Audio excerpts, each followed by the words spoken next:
அங்கே சிரிப்பவர்கள் சிரிக்கட்டும், அது ஆனந்த சிரிப்பு. இங்கே நீ சிரிக்கும் பும் சிரிப்பு ஆனந்த சிரிப்பு.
பெரியவர்களுக்கும் அருமை உள்ளவங்க அருமை தாய்மார்களுக்கும் எங்க தாய்மார்களே முலாவலுக்கு எது முளைப்பாரி கீழே நிறைய கூட்டம் இருந்துச்சு எடுத்தாங்க வீட்டுக்கு போயிட்டு வரணும்ல காத்து ஒரு மாதிரி அடிக்குது இந்த காத்துக்கு ஒரு கட்டிலும் தலையாட்டி கொடுத்தா நம்மளை தூங்க வச்சு சம்பளத்தை கொடுத்தா உங்களை மாதிரி புண்ணிய வைங்க யாருமே கிடையாது. எதிர்கால இளைஞர்களுக்கு வருங்கால வாலிப சிங்கங்களுக்கும் இந்த மண்ணை பொன்னாக்கின்ற மாபெரும் விவசாய பெருமடி மக்களுக்கும் விவசாயம் இல்லாத உலகமே கிடையாது ரமேஷ். ஆமா, ஒரு அரசாங்க அதிகாரி 1ஆம் தேதி சம்பளம் வாங்குறாங்கன்னா யார் காரணம்? விவசாயிங்க. அதே மாதிரி நாடக கலைஞர்கள் நம்ம ஊரு காசை கை குடுற வாங்கிட்டு போய் காலையில நாங்க மனைவி மக்களோட சாப்பிடுறோம்னா யார் காரணம்? விவசாயிங்க. நீங்க எல்லாம் சேத்துல காலை வச்சாதான் நாங்க எல்லாம் போய் வீட்டுல சோத்துல கைய வைக்க முடியும். ஆமா, இல்லைனாலும் சோத்துல கை வைக்கணும். இந்திய நாட்டின் முதுகெலும்பாக தேரக்கூடிய மாபெரும் விவசாய பெருங்குடி மக்களுக்கும் இந்த நாடக கலைஞர்கள் நன்றாக இருக்க வேண்டும், இந்த கிராமமும் நன்றாக இருக்க வேண்டும், நாடு செழிக்க வேண்டும், நல்லவளை வைவன் உண்டு. இந்த நாடகத்திற்கு அனுமதி அளித்து தமிழ்நாட்டுடைய காவல்பணியை சிறப்புட செய்து கொண்டிருக்கின்ற இந்த காவல்துறை முக்கியம் துறை வேலை செய்திருந்தா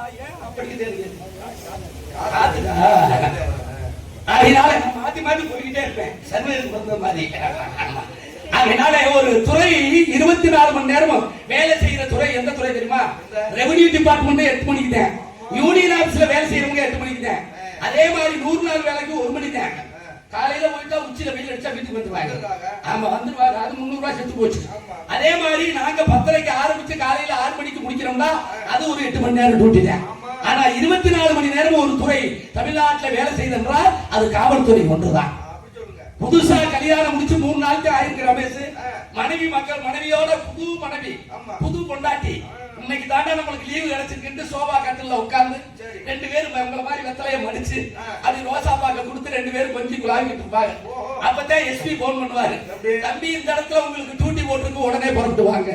உடனே மனைவியை விட்டுட்டு நல்ல காய்கறி ட்ரெஸ் மாட்டிட்டு திட்டு ஓடி ஆகணும் அந்த இடத்துக்கு. அப்ப 24 மணி நேரம் ஒரு துறை வேலை செய்தென்றால் அது தமிழ்நாட்டு காவல்துறை தான். ஏன்னா இந்த உலகத்திலே 2 இடம், முதலிடம் ஸ்காட்லாந்து, 2வது இடமாக நம்ம தமிழ்நாட்டு காவல்துறை கடமனையை சிறப்பன செய்து கொண்டிருக்கின்ற தமிழ்நாட்டுடைய காவல்துறையை சேர்ந்த அன்பு உள்ளங்களுக்கும், கல்விக்கண் ஊற்றுகின்ற ஆசிரியர் பெருமக்களுக்கும், பள்ளிக்கூடத்தில் பயிலுகின்ற மாணவியர்களுக்கும், நாடகத்துக்கு வந்துவிட்டு ஒளிபெருக்கிக்கு பின்னாடி இப்படி நேர்த்திக்கடனாக நின்று கொண்டிருக்கின்ற இப்படி இடம் கிடைக்குமா? ஏன் நின்றுகிட்டே இருக்கீங்க? உட்கார்ந்து நாடகத்தை பார்த்தா நல்லா இருக்கும். சரி, நேர்த்தி கடை இப்படி ஒரு மதுரையில இருந்து அருமையான நடிகர்கள், இசைக்கலைஞர்கள் கூட்டி வருவாங்க. இந்த நாடகத்தை என் கொண்டாடி உள்ள காலரி சோகத்தை கொடுத்தீங்கன்னா நான் ஒளிபெருக்க ஆபரேட் பண்றாரு தம்பி, அவங்களுக்கு பின்னாடி நின்றுகிட்டே நாடகத்தை பார்க்கணும். அந்த நேர்த்தி கடனை இந்த வருஷம் நிமித்தி பண்றாங்க. அவங்க நின்றா என்ன, உட்கார்ந்தா என்ன, படுத்தா என்ன, நாடகத்தை அழிச்சா போதும். நின்றுகிட்டு இருக்கின்ற அன்பு ரசிக பெருமக்களுக்கும், விண்ணகத்த தேவர்கள் வண்ணமல்ல தூவி பண்டிசத்து கீத பாடி வந்திருக்கும் என்போன்ற கலைஞர் பெருமக்களுக்கும் இந்த நாடகத்தை ஊடகம் மூலமாக எடுத்து, யூடியூப் மூலமாக எடுத்து இன்றைக்கு வெளிநாடுகளில் அனுப்பி தன் மனைவி மக்களை விட்டு வெளிநாடுகளில் வசித்துக் கொண்டிருக்கின்ற அன்பு சகோதரர்கள் இன்னைக்கு மகிழ்ச்சியோட வாழ்ந்தாங்க. காரணம் யாரு? யூடியூப் தான்.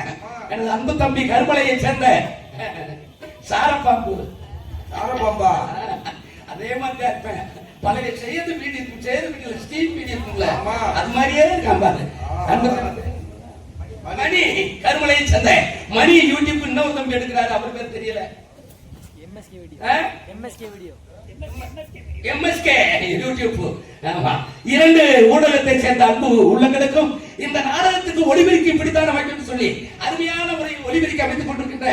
ஆமா, ஏன்னா ஒரு நாடகம் எவ்வளவு பெரிய நடிகர்கள் போட்டாலும் சரி, பெரிய பெரிய டிஆர் மகாலிங்க, எம்எம் மாரியப்பா இந்த மேடையில வந்து நின்றாலும் நாங்க பேர் எடுக்கிறது யார வச்சிருக்கு? ஒளிபெருக்கிய வச்சுட்டாரு.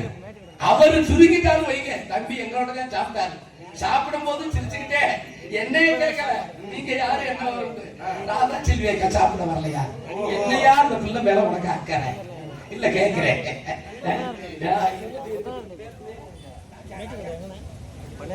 ராஜா ஒளிபெருக்கும் உரிமையாளருக்கும் அதில் பணிபுரிகின்ற இயக்குநர்களுக்கும் இந்த நாடகத்திற்கு ஏராளமான பொருள் செலவு செய்து தாராளமாக நடத்தி கொண்டிருக்கின்ற இந்த முக்கியஸ்தர்கள் நாடக நோட்டீஸ் இருந்தாலும் எடுத்துருவாங்க. இந்த நாடகத்திற்கு அருமையான நடிகர்களை போட்டு இந்த திருவிழாவை சீர சிறப்புடன் நடாத்தி கொண்டிருக்கின்ற நமது கிராமத்தில் வாழ்கின்ற பெரியவர்களுக்கும், தாய்மார்களுக்கும், இளைஞர் பெருமக்களுக்கும், இந்த நாடகத்துக்கு வந்தவர்களுக்கும், நாடகத்துக்கு வராமல் வீட்டுல தூங்குறவங்களுக்கும், நாடகத்துக்கு வந்திருக்காங்க அவங்களுக்கு வணக்கம் சொல்றீங்க. சோற சாப்பிட்டு வீட்டுல வந்திருக்காங்க வணக்கம். அது எதுக்கு சொல்றேன் தெரியுமா? மாவளுக்கு எடுத்துட்டு வந்துட்டாங்க. மாவளுக்கு எடுத்துட்டு வந்து சாப்பிடாம தான் எடுத்துப்பாங்க. வீட்டுல போய் சாப்பிட்டு இனிமேல வருவாங்க. வர விருப்பம் வந்துருவாங்க. சில இந்த ஓஎம்பிஎஸ் எல்லாம் வர முடியாது. ஓஎம்பினா 80 to 90 வயசு வீட்டுல இருந்து நடந்து கலையரங்கத்துக்கு வர முடியாது. அதனால வீட்டுல கட்டில படுத்துக்கிட்டே நாடகத்தை கேட்பாங்க. ஏன்னா ஒரு பழமொழி சொன்னாங்க தெரியுமா? தத்தக்கா புத்தக்கா 4 காலு, தானே நடக்கையில 2 காலு, உச்சி வெளுத்துட்டா 3 காலு, ஊருக்கு போகையில 10 கால். தத்தக்கா புத்தக்கா 4 கால் தான் என்ன? பெத்த தாயின் வயிற்றுல இருந்து பிறக்கையில ஒரு குழந்தை தவக்கும் போது காலு 2 கை 2 இப்படித்தான் தவக்கு. அதான் தத்தக்கா புத்தக்கா 4 கால். தானே நடக்கையில 2 கால். வளர்ந்து பள்ளிக்கூடம் போயில வாங்க, அவன் 2 கால் தான் நடந்து போயிருவேன். உச்சி வெளுத்துட்டா 3 கால். இந்த உச்சி வெளுத்து வயசாயிடுச்சுன்னா 3 கால், 3வது கால் என்ன கால் தெரியுமா? அதான் ஊண்டுகோல். 3வது கால் உச்சி வெளுத்துட்டா 3 கால். ஊருக்கு போகையில 10 கால். ஊருக்கு போகையில 10 கால். ஊருக்கு போகையில 10 கால் இல்ல, கடைசியில முடிஞ்சு அந்த சுடுகாடுங்கிற ஊருக்கு தூக்கிட்டு போவாங்கல்ல, செத்த படத்துக்கு 2 தூக்கிட்டு போற 4 பேருக்கு அது 2 8 8 2 10 கால். அதனாலதான் 3 கால உண்டி வர முடியாது. வீட்டுல படுத்துக்கிட்டே யாராரு எப்படி பேசுறாங்க, வள்ளியின் ஆர்வம் எப்படி தக்கம் பண்றாங்க, ஆர்வனியக்காரி எப்படி பாடுறாரு, மிருதங்கக்காரி எப்படி வாசிக்கிறாரு, ஆர்வக்காரி எப்படி வாசிக்கிறாரு, தாள முறையோட வாசிக்கிறாரா. சுப்பிரமணியன் எத்தனை மணிக்கு வர்றா? சுப்பிரமணியனா முருகனுக்கு பேரு சுப்பிரமணி. ஏன்னா சுக்குக்கு மிஞ்சின மருந்து கிடையாது, சுப்பிரமணிய கடவுளுக்கு மிஞ்சின தெய்வமும் கிடையாது. ஏன் ரமேஷ் சொன்னாங்க? சுக்குக்கு மிஞ்சின மருந்தே உலகத்துல எதுவும் கிடையாது. இந்த இஞ்சி இருக்குல்ல, இஞ்சி, இந்த இஞ்சி காஞ்சிட்டா அதான் சுக்கு. இந்த சுக்கு போட்டா தான் சுக்கு தண்ணி அந்த காலத்துல போடுவாங்க. வீட்டுல எல்லாம் 3 மருந்து இருக்கும் ரமேஷ். அவன் பழைய காலத்துல இந்த 5 தட்டுன்னு ஒண்ணு இருக்கும். சுக்கு,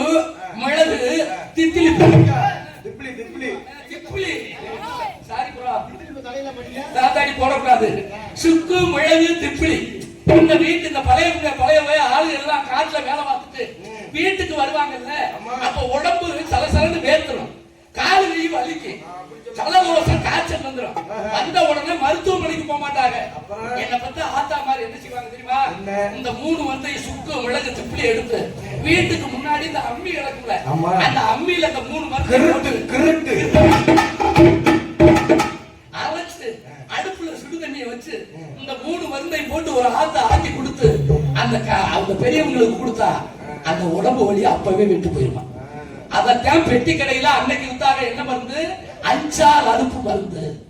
இந்த 3ஐயும் சேர்த்து இன்னைக்கு அந்த மருந்து இன்னைக்கு பெட்டி கடையில கிடையாது. ஒரு மனிதனுக்கு வயிற்று வலி வந்துருச்சுன்னா என்ன செய்வாங்க தெரியுமா? அப்ப கடையில சிஞ்சர்னு மஞ்சள் விற்கும், ஒரு சிஞ்சர் வாங்கிக்குவாங்க. அந்த சிஞ்சர் இப்படி கிடையாது, அதே மாதிரி நாடகக்காரங்க வர்றதுக்கு முன்னாடி கலையரங்கத்துக்குள்ள என்ன இருக்கு தெரியுமா? சோடா, குண்டு சோடா. அதுக்கு பேரு ஆம்பளை சோடா. ஆம்பளை சோடாண்டா குண்டு உள்ள நடக்கும், பொம்பளை சோடாண்டா மணுக்குன்னு இருக்கும். இந்த சோடா கிரேடு உள்ள இருக்கும். இன்னைக்கு அந்த சோடாவையும் காணும். இன்னைக்கு தான் இதுல நுழைஞ்சிட்டானே டாஸ்மார்க்ல, அப்புறம் எப்படி சோடாவை தேடுவேன்? இந்த 3 மருந்துமே அரிய வகை மருந்து. இந்த மருந்தை சாப்பிட்டா எப்படி உடம்பு வலி போகுமோ அதே மாதிரி தமிழ் கடவுள் முருகப்பெருமானை வணங்கினா நம்ம உடம்புல உள்ள வலியும் போயிடும், நம்ம குடும்பத்துல உள்ள கஷ்டமும் போயிடும். அதனால ரொம்ப ஆரோக்கியமா இருப்போம். அதனாலதான் சுக்குக்கு மிஞ்சின மருந்தும் கிடையாது, சுப்பிரமணிய கடவுளுக்கு மிஞ்சின தெய்வமும் கிடையாதுங்க. அதனாலதான் சொல்றேன், இந்த சுப்பிரமணியனை காலையில வேலோட வருவார்ல, இந்த வேலோட பார்த்தாத்தே நம்மளுக்கு புண்ணியம் கிடைக்கும். அதனால அதை பார்த்துக்கிட்டே வீட்டுல படுத்துக்கிட்டே கேட்பாங்க, அவங்களுக்கு வணக்கத்தை சொல்லிடணும். சில ஊர்ல நாடகம் ஆரம்பிச்சா பப்புன்கார மேடைக்கு வந்த உடனே முன்னாடி உட்காந்து சிரிச்ச போத்தல வாக்குறது இல்ல, அவங்க வீட்டுல 50 களவாண்டு போனவனை பார்த்த மாதிரி, எதிரியை பார்த்த மாதிரி முடிய முறைச்சுக்கிட்டு என்னமா உங்க வீட்டுல நம்ம என்னமா கம்பளி பாறை தூக்கி போடுற மாதிரி இல்லங்க, நீங்க நல்லா இருக்கீங்க. இப்படி முறைச்சு பாக்குறதுக்கு சில பேர் வருவாங்க. சில ஊர்ல நாடகம் ஆரம்பிச்ச உடனே அந்த ஆவணம் படுத்து தூங்குவாரு. ஆமா, அந்த தூங்குறதுக்குன்னே சில பேர் வருவாங்க. சில பேர் தூங்கி எழுந்திரிச்சிட்டு நாடகக்காரங்களை குறைவேற்றதுக்குன்னே வருவாங்க. முழிச்சிருந்து வந்தவங்க வேத மாட்டாங்க, முழிச்சிருந்து வந்தவங்க எல்லாம் நாடகம் ஒவ்வொரு நடிகரையும் சோதனை பண்ணிடுவாங்க. இந்த தூங்குறாங்க இருப்பாங்க வாங்க, அவங்க போய் காலையில டீ கடையில ஒரு டீ வாங்கி கடை சொல்லிட்டு, ஏப்பா நம்ம வந்து கோவில்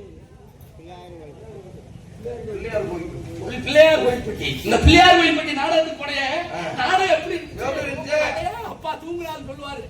நாடகம் சூப்பரியா, இப்படி ஒரு நாடகத்தை நான் உலகத்திலே பார்த்தது இல்லையா. ஆரம்பத்துல இருந்து கடைசி வரைக்கும் அருமையான நாடகம். நாடகம் தான் நல்லா தான் இருந்துச்சு, ஆனா நான் தான் படுத்து தூங்கிட்டேன். இவர் தூங்கிட்டாரா, நாடகம் நல்லா இருந்துச்சு. சரி, தூங்குறதோட சும்மா இருக்கணும்ல, அத்தனை நடிகரையும் குறை பேசுறது. அந்த பப்புரை போட்டுருந்தா 2 கருண்டு பொழந்துருப்பாங்க, இந்த டான்ஸ போட்டுருந்தா உள்பாவளைய புருண்டு கிழிச்சிருக்கீங்க, தவற போட்டுருந்தா அப்படி பண்ணிருப்பாரு, திவர போட்டுருந்தா இப்படி செஞ்சிருப்பாரு. இப்படி தூங்கி எந்திரிச்சு குறை பேசுறதுக்குன்னே சில பேர் வருவாங்க. சில ஊர்ல நாடகம் சொன்னா தண்ணியை போட்டு கரைச்சல் இருக்கிறதுக்காக வருவாங்க. நம்ம ஊர்ல அப்படி கிடையாது, யாருமே வரமாட்டாங்க. அருமையான கிராமம். நாங்க வர்றதுக்கு முன்னாடியே விருப்பு எல்லா சாப்பாட்டுல இருந்து அத்தனை வசதிகளையும் செஞ்சு கொடுத்துட்டாங்க. செலவு அப்படியே உள்ள போனா நம்ம மைக் செட் ஆபரேட்டர் மட்டும் போவாரு. எதுக்கு தெரியுமா? இந்த ராதா செல்வியை பாக்குறதுக்கு. என்னடா 3 வருஷத்துக்கு முன்னாடி பார்த்தமே, அப்ப எப்படி இருந்துச்சு இப்ப எப்படி இருந்துச்சு உள்ள இவர் போன உடனே அந்த பிள்ளை ஆர்வத்தோட அப்பத்தான் திறக்கணும் பெட்டிய திறந்த உடனே இவர் கேட்பாரு, மேடம் நல்லா இருக்கீங்களா? நல்லா இருக்கு. நீங்க தான் டான்ஸா? அதுக்கு அந்த அம்மா புழு கொடைதான் அபிநயத்தோட சொல்லலாம். இந்த பிள்ளை நடிக்க உடனே இவரு குஷி பொறுக்காது. வருஷ நல்லா செஞ்சீங்கடா, எங்க ஊர்ல ஒன்னே ஜாமா போடுவோம் கேட்டுட்டு சும்மா வருவாரா, பக்கத்துல உட்கார்ந்து அந்த இதை விசாரிச்சு அந்த பவுடர் கூட எல்லாம் போட்டு உங்க செல் நம்பர் இருந்தா கொடுங்க அடிமுடியில கைய. செல் நம்பர் இருக்கு வாங்குற நம்ம நெடிவு மசையை பத்தி நீங்களுக்கு தெரியல. அந்த பிள்ளை 9 நம்பரை கொடுத்துருக்கு. 9 நம்பர் தான் உங்க எண்ணிக்கையில அந்த நம்பர் போய் புத்தகத்துல போய் அடிச்சிருக்கேன். 9 நம்பருக்கு மசந்தா செல்போன் போகும், ராங் நம்பர் வந்திருக்கு. இதுக்கிட்ட சில பேர் இருப்பாங்க, யாரு எதுக்கு வந்தாலும் சரி நாடகம் ஆரம்பிச்சாச்சு, கூத்துல கோமாளி வந்தாச்சு, ஒரு நாடக சிறப்பா இருக்கணும்னா யாரு காரணம்? ரமேஷ் ரசிகர்களை வச்சுதான் நடிகர்கள். நீங்க அமைதியா இருந்தா நாங்க ஆர்ப்பாட்டம் பண்ணுவோம், நீங்க ஆர்ப்பாட்டம் பண்ணீங்களா நாங்க 100 நாள் வேலையா பார்ப்போம். இதான் உண்மை. ஒவ்வொரு நடிகனையும் வேலை வாங்குறது யார வச்சிருக்கு? உங்களை வச்சுட்டேன். அப்ப நடிகனுக்கு முகம் பார்க்கும் கண்ணாடியை யாரு தெரியுமா? ரசிகர்கள் தான். உங்களை வச்சுட்டா நாடகம். நீங்க ரசிச்சீங்கன்னா நல்லா தொழில் பண்ணுவோம். நீங்க ரசிக்கல படுத்து தூங்குறாலும் சரி, வீட்டுக்கு எந்திரிச்சு போனாலும் சரி. ஆமா, நாங்க 45,000 ரூபாய் ஜோலியை முடிச்சுட்டோம். மேக்கப் போட்டு வெளியில வந்துட்டேன். காசு வாங்காம காலையில எல்லாருமே சீட்டு போட்டுக்க, சீட்டு காசு கேட்கணும். அவன் உழ வைக்க அரிசி வாங்கணும். அது என் பொண்டாட்டிலாம் நவாப்பு தான் சாப்பிடுவான். ஆமா, இதையும் சாப்பிட மாட்டான். உங்க காசை திங்காம போக மாட்டோம். அப்ப காசு வீணாக போகாம இருக்கிறதா காரணம். நடிகர்களை வேலை வாங்குறது ரசிகர்களுக்கு முகம் பார்க்கும் கண்ணாடியே ரசிகர்கள் தான், ரசிகர்கள் தான் என்று சொல்லிக்கொண்டோம். என்ற 2025 கம்ப்யூட்டர் உலகம், இன்டர்நெட் உலகம், இமெயில் உலகம், அமெரிக்காவில் நடக்கிற செய்தியை நம்ம ஊர்ல உட்கார்ந்து இன்னைக்கு செல்லுல பாத்துக்கிட்டு இருக்கோம். பாத்தியா வலைதளத்துல கோவிட்-19 மறுபடியும் பரவிக்கிட்டு இருக்கான். இந்தியாவுல 1000 பேருக்கு இதுவரைக்கும் 5 பேர் இறந்திருக்காங்க. என்ன காரணம் தெரியுமா? என்னைக்கு நம்மளை நாம பாதுகாக்கல, அதனாலதான் என்னைக்கு பெண்கள் மஞ்சள் பூசி குளிக்கிறத விட்டாங்களோ அன்னைக்கே கிருமி நாசினி நம்மளை தாக்கிடுச்சு. என்னைக்கு ஆம்பளையும் பொம்பளையும் ஆளு வேடும் பல்லு குருதி 4-2 சொல்லு குருதினா, ஆளு வேடும் பல்லு குருதினா என்ன? அன்னைக்கு பிரஸ் வச்சு வளர்க்கல, ஆலமரமும் வேளாமரமும் குச்சியை வச்சு விளக்குறதுனால பல்லு உறுதியா இருந்துச்சு. 80 வயசு வரைக்கும் கையை எலும்பு கடிச்சாங்க. இன்னைக்கு பிரஸ் போட்டு விளக்குறதுனால பல்லு புறம் போயிடுச்சு. அதனால இந்த மஞ்சள் பொடி, இந்த வேப்பங்குல, இது ரெண்டும் மக்கள் ரசிகர் மக்கள் அதிகமா பயன்படுத்துங்க. கொரோனா நம்மளுக்கு கிட்ட கூட வராது. அதனால இப்படி உள்ள காலத்துல இந்த யூடியூப் உலகத்துல இன்னைக்கு நடக்கிற நாடகத்தை நாளைக்கு பார்த்துருவிய. அன்னைக்கு நாடகம் அமைக்கிறோம்னா மதுரை, நம்ம ஊர்ல இருந்து 10 பேர் மதுரை சங்கத்துக்கு போகணும். இன்னைக்கு தேவையில்லை. லேசா செல் எடுத்து அப்படி யூடியூப்ல வாய்ஸ் மெசேஜ்ல இப்படி லேசா